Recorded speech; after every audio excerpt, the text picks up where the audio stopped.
Welcome to the High Rankings podcast, brought to you by Dispensary-Growth, the preeminent SEO agency only working with premium cannabis dispensaries. In our episodes, we bring you the most up-to-date strategies and tools for your dispensary's SEO game plan so that you can reach the top of the search engine rankings and capitalize on your growing organic traffic to increase your sales. A light-hearted mix of our daily lives and SEO knowledge will leave you laughing and informed so that you keep coming back for the next episode.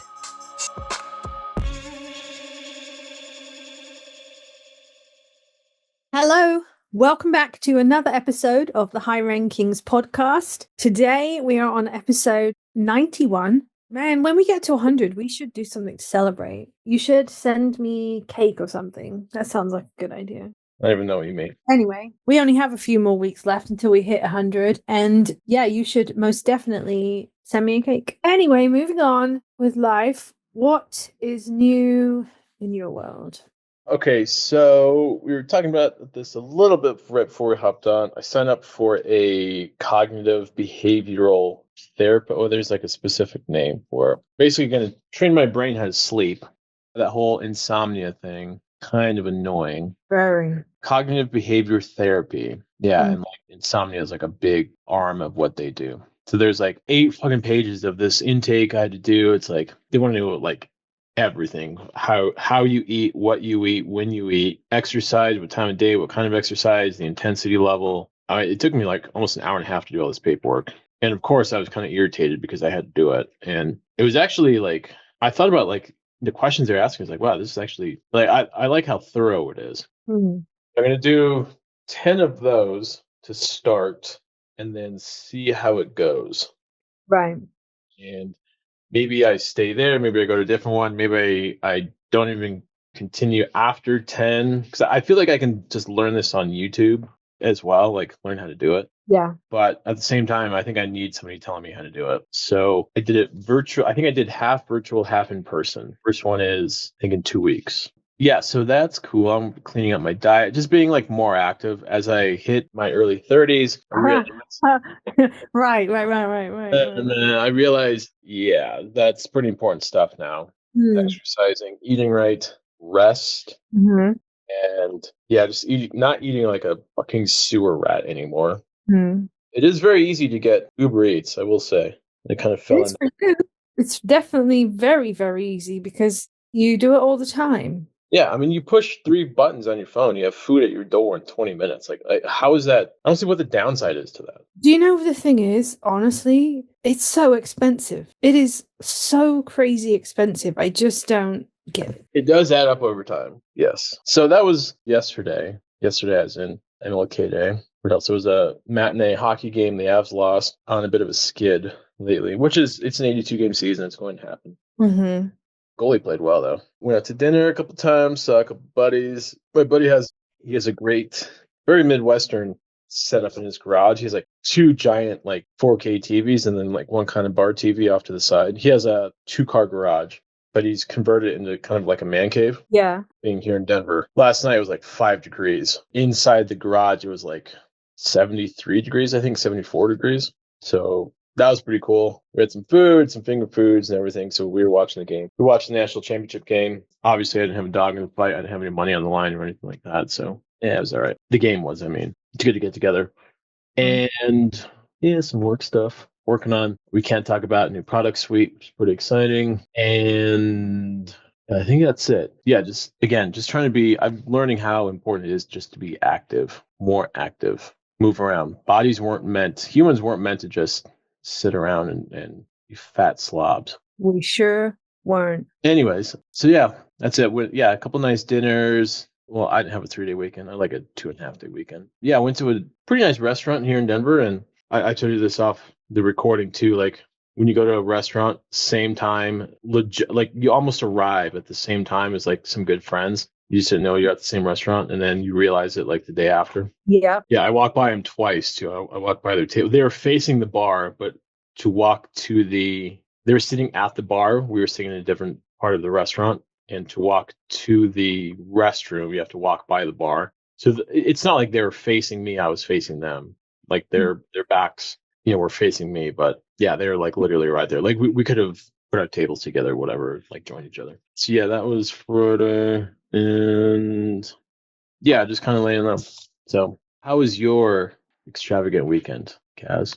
Well, let's see. How was my weekend? Saturday went for lunch with some friends that we haven't seen in a while, and we've been trying to get together with them, but life gets crazy. So finally got to see them. So we had lunch with them, and then where we went was across the street from the mall. So we went into the mall for a while. We had a totally kid-free weekend, so that was kind of cool.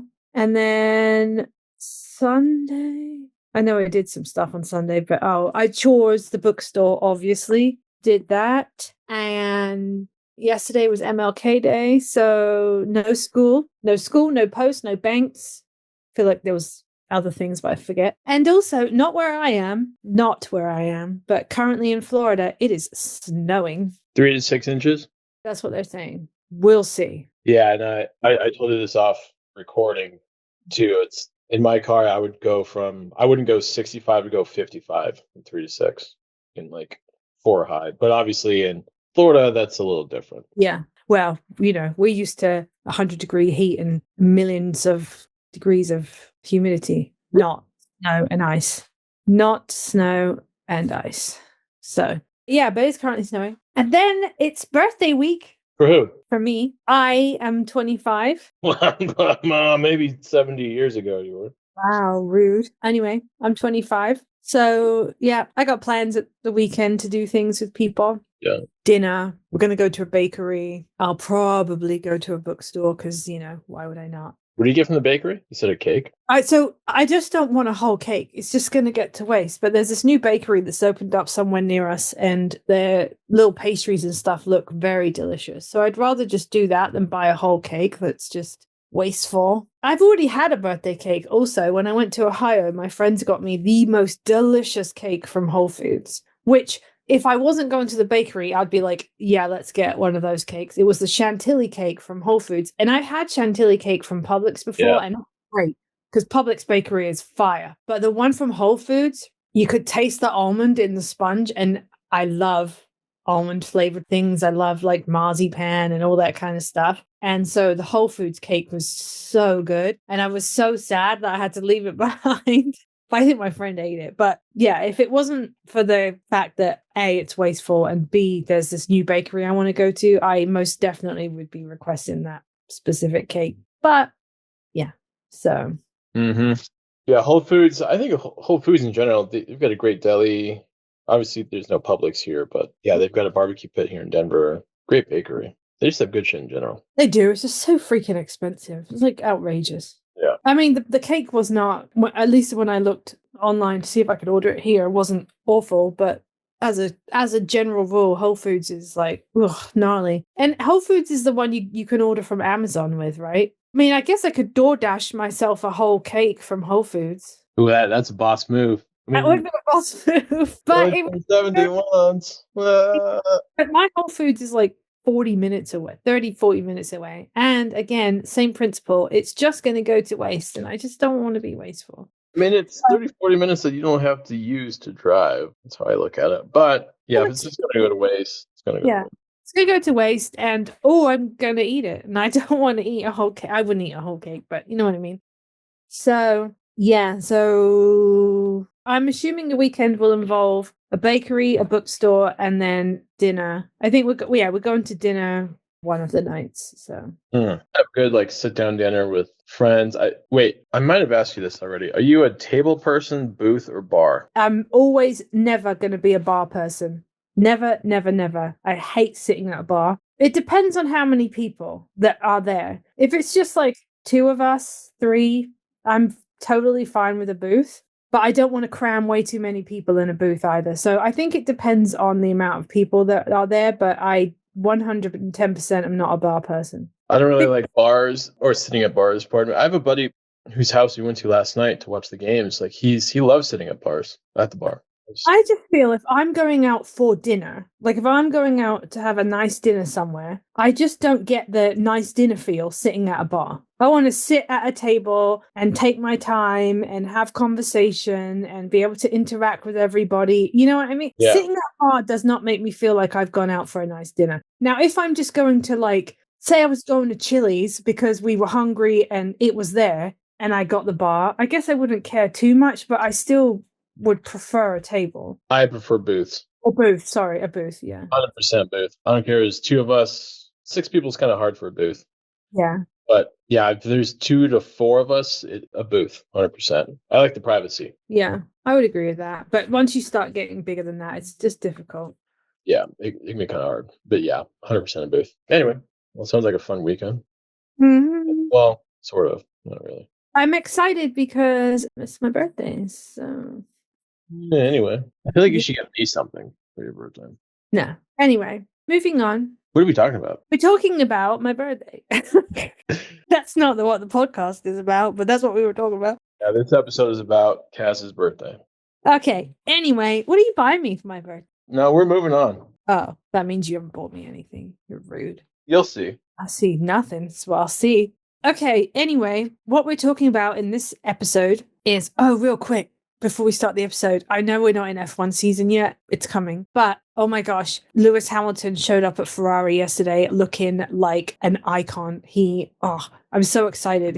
I'm so excited for this season. Anyway, just thought I'd put that in there. Okay, anyway, what are we talking about? We're talking about 10 dispensary SEO strategies to steer clear of. Because we talk a lot about you need to do this and do this and do this and do this and think about doing this and how about this. And there's a lot of SEO information out there on internet, and it's not always good it's not always good advice, it's not always good information. Some of it's just outdated, some of it is because somebody knows just enough to be dangerous, but it's not really advice that we follow anymore, or it's been proven not to work, or whatever it might be. So some of these strategies, if you're still implementing them, not only are they not helping you, but they're probably actually really harming the good stuff that you're doing. So what we're going to talk to you today about is don't do that. That's the gist of the episode. Just don't, you know how Nike is just do it? But we're like, don't do that. Don't just be better. Just don't do it. Just don't do that. I think the biggest thing to avoid is not doing anything. Well, yeah, you got to do something for sure. But there's stuff that you just don't want to be doing.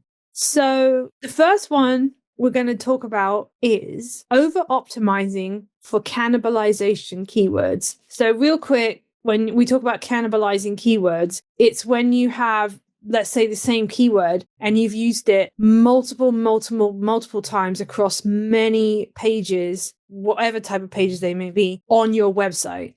So now basically they're just eating themselves alive because you are using the same keyword. So an example of that is like dispensary near me. You can't be putting dispensary near me as a keyword on, every single page you create on your website, because you're just watering down your own results and it's literally cannibalizing itself. So that is, and it's quite common that you see it because, and years ago, this would have definitely rang true. That and I'm talking years and years ago, go ahead, you found a keyword, it works, people are looking for it, just make sure you use it everywhere. And then Google was like, that's great, but we're not doing that anymore. The keywords that you're using need to be used in a way that makes sense and that's relevant to the information that's on the page. So you can't be doing a blog about, say you've got an informative blog about indica versus sativa, for example. You don't necessarily want to be putting dispensary near me on that page. You can, if you haven't used it in a million other places, you can be like, where can I find sativa at a dispensary near me? You can absolutely use that keyword, but you don't want to be using that keyword on every single blog that you're creating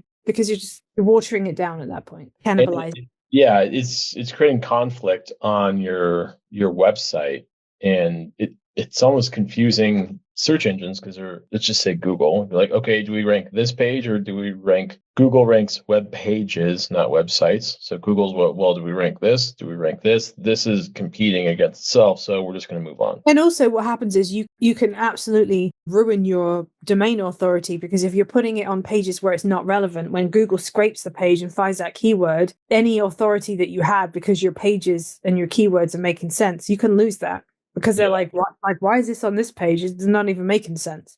Right, So, right. And it creates more problems for yourself like down the line, like as you scale, as you get bigger. And if that's like an early page on the website, you're creating like a foundation, and it's just not good. it's not good for you. It's not good for your customers. It's not good for Google. So just don't do it. Right, right. And we have 10 of these, of these topics. Yeah. Yep, that was topic number 1. Topic number 2, kind of sort of sister topic, kind of, is don't focus solely on high search volume keywords. So it's really tempting, especially if you have a good domain authority and you know that you can rank for some of these high search volume keywords. It's really tempting to just be like, okay, well, I'm not going to use any keywords that are under, 60 volume. Mm. The problem with that is that you won't always rank for those keywords, for one. And 2, using keywords with a lower search volume can actually help rank your page quicker than those with a high search volume. Right. Like if you have let's say, if you have a dispensary in,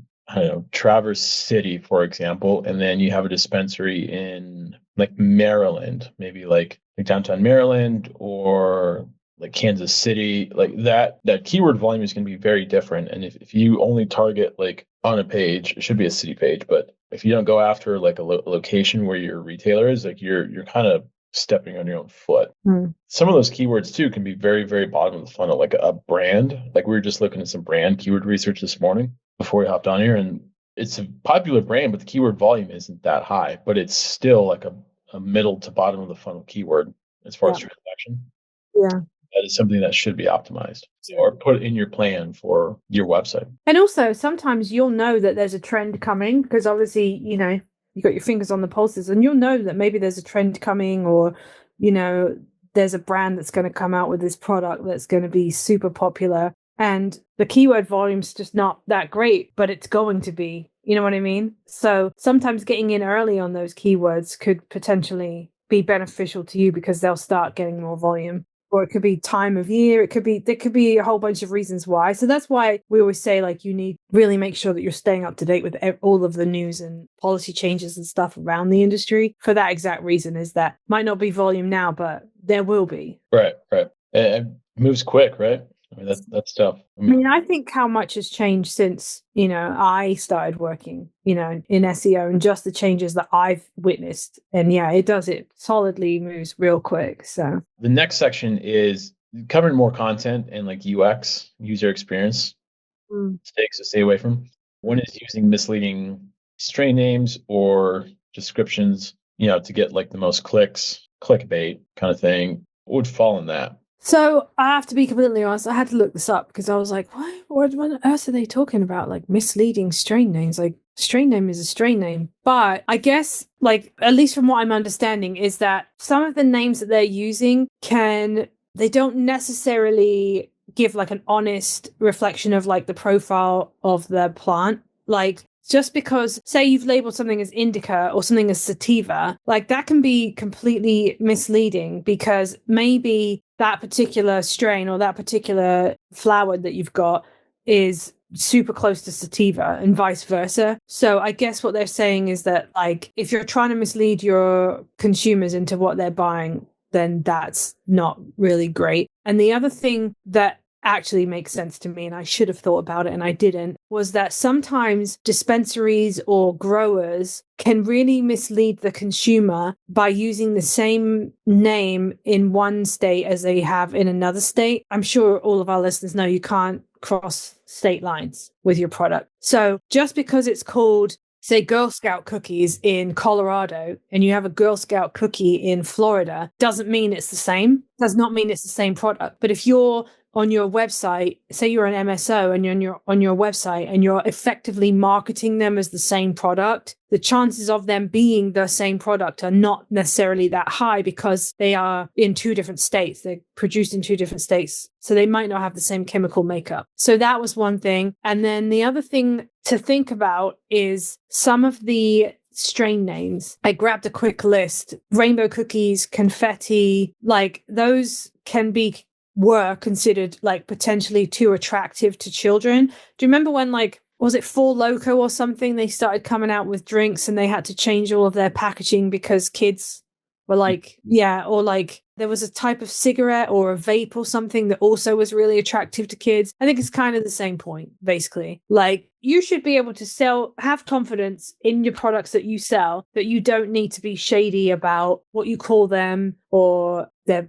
chemical makeup in terms of like their lineage, or whether they're the same here as they are that, like, the products that you have in your dispensary that you are creating product descriptions for and you're optimizing, you should have confidence in your products that you don't need to do any of that shadiness. Gotcha. Okay. So again, just don't do it. Okay, just stay away from it. Yes, 100%. Okay. And that kind of falls into like unoriginal product descriptions. Like we've talked about that in the past, right? Of like how Jane and Dutchy like all pull from the same well of description. So if you don't have something unique or original, there's no SEO value. So you won't get found at the top of Google for like wedding cake strain or like purple Urkel or whatever those popular strains are. If you don't optimize them properly, you're not going to get to the top. I'll just call it stock content. That's a big no-no as well. Oh, you mean like images that we talk about? Images and product descriptions on absolutely. Because if you haven't put unique and original content on your website, that means that content that you got from somewhere else, other people are using it also, which means you don't stand out from the crowd. Yeah, which means you most likely will not get to the top of Google then. Well, no, because you're competing with other people that have got the exact same thing that you have. So unless you've got like, over 200,000-300,000 organic visitors a month, you have that domain authority, just not going to happen. Yep. Number 4, don't use unoriginal things, products, images, whatever it might be, product descriptions. What if you have too much? Too much what? Too much shit on the page. Maybe like unnecessary like call to actions. You're kind of overloading your customer with too many choices. 1, your website probably going to be slower. And 2, your consumers are going to get irritated as hell from every time they move onto a page, you get another CTA here, a CTA there, like something pops up here. Hey, no. Yeah. I went to, where did we go? I went somewhere yesterday for lunch and I opened the menu and there's like 70 choices. Like my eyes just kind of like went blurry for a second. Like I want to take, maybe I'm I don't know, maybe I've gotten kind of like. Who's really bad for that is the Cheesecake Factory. And I would argue that a solid 75% of their menu is chicken. You also get really big portions there because I do like that food. Yeah, like their menu is like 6 freaking pages. Like, do I want to choose from that many options? Like, I don't know, maybe like some pasta with chicken or something, or like, yeah, like you said, like a chicken parm. But I'm like paralyzed with too many choices here. And I feel like that's really bad with especially online, and you can find this information really easily. And if they have too many choices, that like they'll just kind of pass. And unless like specifically, I want this strain for this specific reason. But if that customer doesn't have their mind made up, you're just making it harder for your customer to shop. That is very true. Because you got to wade through all of the crap to get to where you want to be. I definitely believe in CTAs. Like, we kind of have a policy here where it's like 3 clicks maximum to be able to buy a product. So I understand the value of a CTA. I just don't think that we need to be overloading our users. We want our users to have a good experience on the website and make it easy for them. And I know I personally hate busy websites, and I'm not alone in that. And also, like I said, you don't want to be clogging down your website. So yeah, number 5, just go easy. Don't be putting too much crap on your website. It's just too much. Yeah. And also, I will say this, like, your menu in itself is probably going to be slightly overwhelming to new users of your website, just because naturally dispensaries offer a lot of products, right? So the website itself, the actual menu itself, is already got a lot of things going on it. And fair enough, you can obviously use the search function within that menu. But if you know by the nature of it that your menus kind of can be overwhelming, you don't want your website to also feel the same way. I get that feeling, like going to some websites where it's just very like thrown together, almost like that drawer in your kitchen you open up and there's just like a bunch of shit in there. Maybe like some old silverware, like some used pencils, like some stamps, or I don't know, just like a bunch of shit in there. That's not what you want your website to look like. So I can be completely 110% honest. When we redid our kitchen earlier this year, I got rid of our junk drawer and I refused to have another one. And now we do not possess a junk drawer.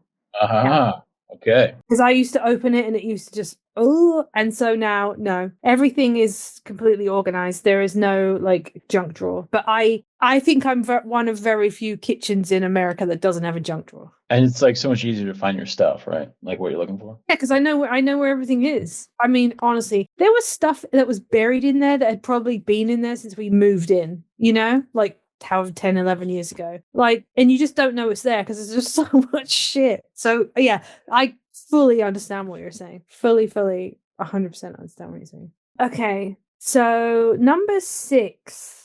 And this really goes out to our MSOs, and I believe we talked about it briefly in last week's episode when we were talking about multi-state operators, but ignoring cross-jurisdictional SEO complexities. So basically, like what we mean by that is you need to be very, very educated on regulations in your state that you operate in. Say you're in America or Canada. Obviously, there's difference in regulations between the two countries as well. Oftentimes, these regulations mean that you can't just take one strategy and apply it across the board. Perhaps you operate in Colorado and you operate in Florida. Well, Florida, we only have recreational marijuana, and Colorado has recreational and medicinal marijuana. So you need to understand and be very, very well aware of the regulations, what you can do, what you cannot do, what you can say, what you can't say. Last week, we talked about the fact that in some states, you cannot refer to your dispensary as a dispensary. So that's what we mean by cross-jurisdictional complexities. And I'm sure that if you have a dispensary and you are an owner of a dispensary, you know these rules, regulations, and laws inside and out.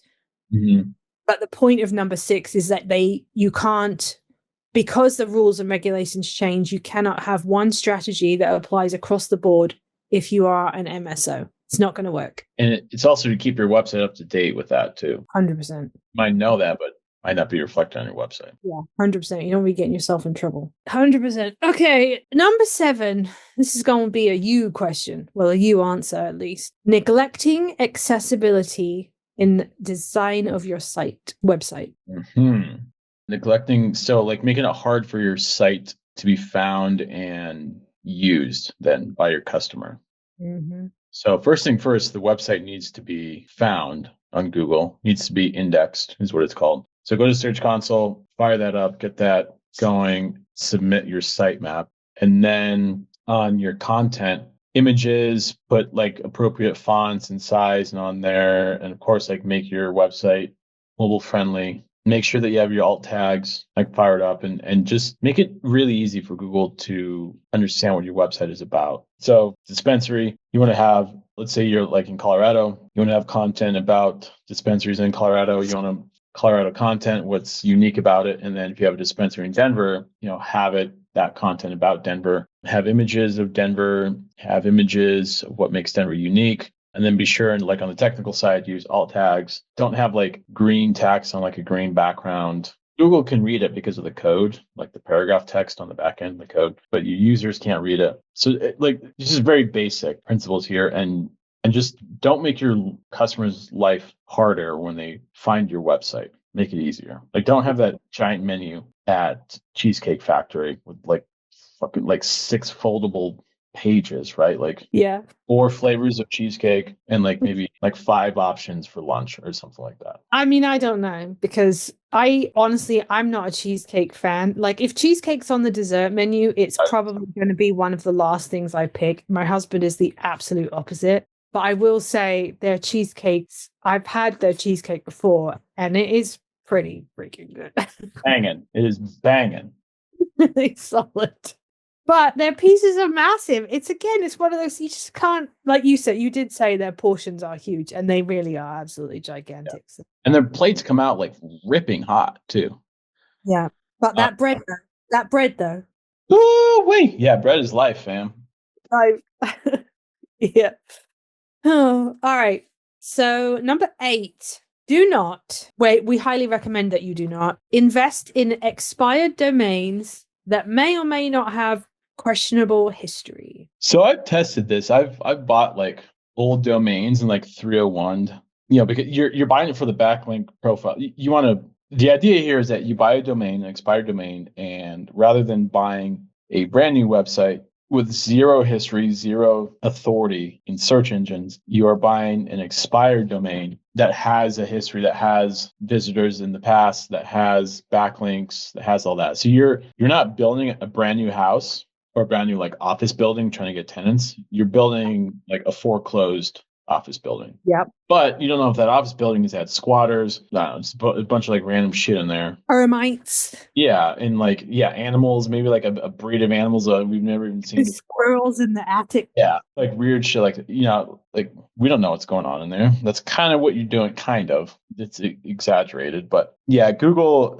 It used to work because I've done it, but no, Google has cracked down on that. So yeah, trying to be a little rascal and buy expired domains. Yeah, that's a no-go. And if you do engage in that, I would use at least 2 different tools where you can rip apart their backlinks. Yeah, that's true. SEMrush, Ahrefs, and there's other good ones out there, and see, get the the health of the backlinks on there, because that's a huge factor in this, and get a timeline of the domain health. Like, has it been penalized before? Like, has it been punched in the mouth by Google before? But all in all, I would just stay away from that.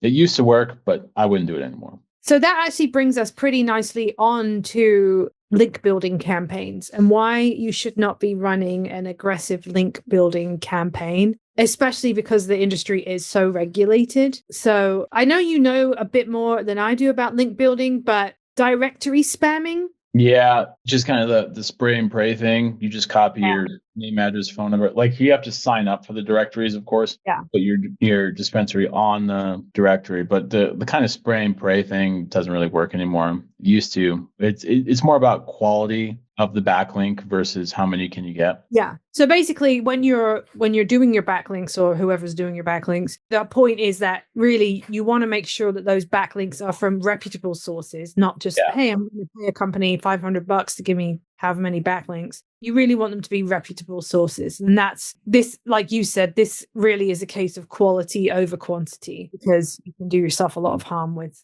crappy backlinks. So that's that. And then lastly, number 10, which kind of full circle, because I talked about this right at the beginning, but don't be relying on outdated SEO trends or strategies. They used to work, but they don't work anymore. Do you remember? I think we talked about this right in the beginning of our podcast journey, and you were the one that told me that people used to do this, and I didn't know. Do you remember, like, back in the day, before keyword stuffing was really like figured out by Google, and before they really punished you for it? You told me that what people would do when they designed websites or they were working on SEO strategies, they would find the keywords they wanted, and say their background of their website was white. They would just throw this keyword in like multiple times in white font, so it was there and Google could see it, but you couldn't as a website user. That's a classic case of it used to work, it doesn't now. It's outdated. In fact, you'll get severely punished by Google for doing it in terms of ranking and stuff. So that's like a classic example of, yeah, it's old, it's spammy as hell, it doesn't work, it hurts you in the long run, and it's just not good for your brand. You're not building a brand by using cheat codes. It doesn't work. It's like going to the gym, right? I mean, yeah, you could do steroids or you could do something else to like pump you up, but the minute you stop taking them, you're going to deflate again, right? So it's all about putting in the foundational work to have a really solid website, to build a really good reputation, and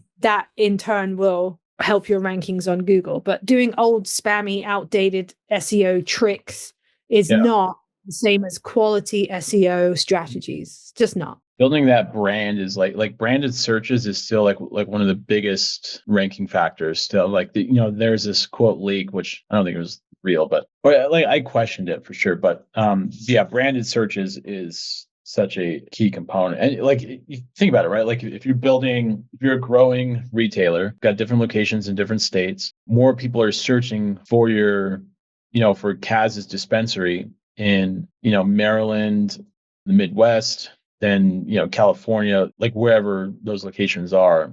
I mean, that's a signal to Google, like, oh wow, okay, people really are looking for this, so we're gonna reward them with more presence on Google, at the top of Google. So yeah, building that brand, community involvement, obviously website traffic, and Yeah, just events. I mean, just doing your thing, like grand openings, all of that. All of that is cyclical and plays into your brand, social media. When you don't get kicked off or what's the word, suspended, revoked, whatever it is. Yeah, when that does not happen, yeah, build that brand outside of your website, and over time, inherently, your website traffic will increase because of the increased number of brand searches that you have. So that's, as you said, build a brand.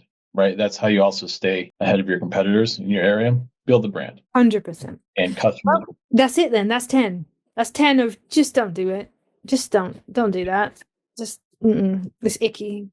I mean, nobody wants to do it, fam. Who wants the ick? All right. Well, it is that time. My dogs are telling me that they're bored with listening to us talk and they want to run around and play now. So, with that said, you can find us on LinkedIn, Instagram, YouTube, and Spotify and Apple Podcasts. So, whilst you're there, if you feel like it, we would love you to subscribe, comment, like, give us a review. If you have any questions, comments, concerns, topics, suggestions for ideas, please feel free to reach out to us. We would love to hear from you. And we will be back in another week after I have sobered up from my birthday with another podcast. Peace. And that's a wrap for today's episode of the High Rankings podcast, brought to you by Dispensary-Growth, the preeminent SEO agency for dispensaries. Thank you for tuning in. We hope you found value in the insight and the tips we shared. If you did, please hit that subscribe button. And if you're feeling super generous, we would love it if you left us a review.